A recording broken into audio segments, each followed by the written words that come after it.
Welcome to another movie plot and enjoy the memories. We open in 1939 with a German airship soaring over New York City. It docks at the Empire State Building where Dr. Vargas asks a crew member to deliver a package to a Dr. Jennings. He's then kidnapped along with several other high-profile scientists, so journalist Polly Perkins reports on the disappearances. One day she receives an anonymous package containing Isaac Newton's mathematical principles and an invitation to the Radio City Theater. She goes there for information from the sender and follows a suspicious-looking man into a screening of The Wizard of Oz. While Glinda does her thing in the background, Dr. Jennings says that he worked on a top-secret robots program, but he's the only scientist not missing. He says they'll be coming for him when sirens sound out, so Jennings slips into the crowd as everyone exits the theater. Looking like a fleet of planes from the ground and sounding like a normal air raid is a squad of heavily armored iron giants. As they land in the street, everyone flees except for Polly the persistent, who risks her life to get a photograph from an unflattering angle. She needs to dive out of the way of certain death, and instead of just moving to the side of the street, rips her skirt and runs down the middle. Polly trips over once again and is about to get stepped on, so someone calls for aid from a team of ace pilots called the Flying Legion. They're based just outside of the city, but only Sky Captain Joseph Sullivan shows up in his P-40 Warhawk armed with heavy machine guns. They do no damage whatsoever and just bounce off chassis like grapes, while the robots fire back with energy weapons and unearth the city's power generators. Cap then uses a hook shot, which he uses to take corners sometimes, and delays a robot, giving Polly enough time to get the hell out of the way. Not sure that was intentional though, because Joe then blows its foot off, nearly crushing Polly beneath it. Only then does he notice that his ex-girlfriend is walking the street, while the able-bodied robots receive a signal and fly away to wherever they came from. The crippled one is then brought back to the Flying Legion's base and somehow arrives only moments after the Sky Captain arrives. Once the ace mechanic Dex has finished repairing a metal melting ray gun, Joe tells him to find out where the robot came from. He then goes up to his office but finds Polly lurking in the dark, and I suspect he aimed that robot at her by the way they converse. You sabotaged my plane. Polly once sabotaged Joe's plane, causing him to crash and be captured because he was banging Commander Franky on the side. Dex arrives at just the right time to escort Polly away and shoot her if necessary, but she flashes the blueprint that Jennings gave her. As a matter of national security, they should really just take it off her, but instead they allow Polly to tag along because why not? They take her to a secure hangar containing multiple generations of iron giants that the Legion has captured over the years. Nobody knows their origin except that someone named Dr. Totenkopf is behind the invasions, and Polly takes a quick snap of the top-secret hangar before leaving. She goes with Joe to Jennings' place hoping to get more information, but finds the place ransacked and the shrunken elephant in distress. Jennings has been mortally wounded by a mysterious woman going through his safe, so Joe tries to stop her but should have just used his gun. She escapes out a window while Jennings gives Polly the pair of vials that the assassin wanted before dying in her arms. The reporter then conceals them from the Air Force like a right traitor as the sirens begin to alert of another invasion. While possibly carrying explosives in her pocket, they race back to the Legion base, which has come under attack from Totenkopf's robots.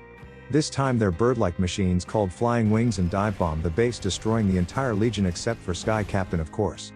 He gets in his plane, but Polly won't let Joe take off unless she goes along for the ride, and probably got a few people killed just wasting time. Sky Captain flies around destroying the robots until Dex picks up a transmission and tells him not to shoot the guy sending it. He wants to track the signal to their base, so Joe chases it back to New York City, where it tries to lose him in the narrow streets. He sees the robots stealing the generators from the city while taking sharp turns and causing a few of his own pursuers to crash. Right as Dex manages to work out the origin of the signal, the machines breach the base, trapping his leg under some rubble. Tentacled armed robots enter, so Dex uses his ray gun to melt the first scout, but is captured by the second and abducted by the assassin. To lose the rest of his pursuers, Joe flies up high above the city, then demonstrates his plane's reinforced structure by flying directly into the ocean. The flying wings explode on impact, while Joe and Polly are completely unharmed due to Dax modifying the Warhawk to be amphibious. They return to base to find it in ruins, but the scout robots are still searching the place for the vials that Polly has. One grabs Joe, but he shoots it in the face, which is all it takes, then brings down a support beam, destroying a few more. Before the others grab him, the scouts are suddenly called away again, so jump in some flying wings and return to wherever the hell they came from. While searching the area for any clues, they find part of a map that Dex stuck to a beam with bubblegum before they took him. It leads them across the globe to an ex-reconnaissance pilot and Joe's old comrade hanging out in the warmest part of Tibet. Kaji receives a crate of Vienna sausages for his troubles and tells Polly to keep her nips warm, then says the signal's coming from Shangri-La. It's known as a forbidden area, but fortunately Kaji doesn't give a crap about tradition and takes them on a long trek into the mountains. They pass through a frozen cave and pop out at the end of the world where the villain has built his very own Death Star. Beneath it is an abandoned uranium mine, so they check it out but find it empty and radioactive, which is exactly what you'd expect. Suddenly they're betrayed by Kaji's men, who force Paley to hand over the vials and lock her inside a dynamite storeroom with Joe. He's pissed at her for not telling him, but with all the lit fuses running down, Joe tries to use a stick to blow open the vault door. As the pair brace for an explosion while bickering about their relationship, Kaji enters to apologize for his men's betrayal. It allows them to escape, but all three are knocked unconscious by the blast as Totenkoff's assassin is shown retrieving the vials. Some time later, the three survivors wake up in a bed together naked and are told by a priest that their clothes were irradiated. They put on some spares and Paley dresses like a woolly mammoth but lost all of her film, so only has 2 shots left. She doesn't take one of Shangri-La for whatever reason, and instead they meet a survivor of Totenkoff's evil experiments. He gives them the location to the villain's hidden island base and asks only that they kill him in exchange for the information. We cut to Joe and Paley in the plane, so who knows if that happened, and they fly across the ocean while working out their fuel. With Paley all up in his face, the pilot notices that they haven't got enough, so pulls up at a very British mobile airstrip. The commander in charge is Joe's old squeeze Franky, so Paley gets envious of her awesomeness and goes quiet for the next few minutes. As they approach the island, the airship gets bombarded by anti-air missiles fired from under the sea, so they need to find a better way. Franky agrees to help and leads a team of amphibious fighters through a series of underwater trench runs against giant robotic crabs. None of the machines are destroyed, while about half of the humans get wiped out by torpedoes when coming up on the island gatekeeper. All of the Manta squadron fired their weapons at it to try allow Joe through, but the robot survives and fires its own back. Franky sacrifices her fighter by leading the heat-seeking torpedoes into the machine and ejects at the last minute before jetpacking back to base.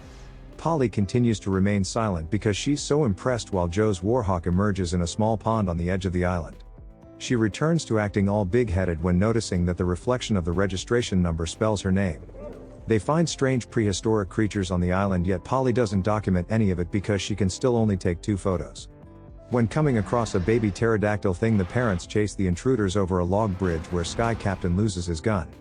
It turns out that Paley wasted a shot when she tripped over, but Joe laughs because she could have used it on so many things. She still just randomly trips over as they find an entrance to Totenkoff's lair, but the guard cat is long dead. They break inside to learn that the doctor has spent the last 2 decades developing a rocket and filling it with live animal specimens. The intergalactic arc is intending to bring them to a new world, but Paley saves her last photo despite Joe saying she won't find anything better than this.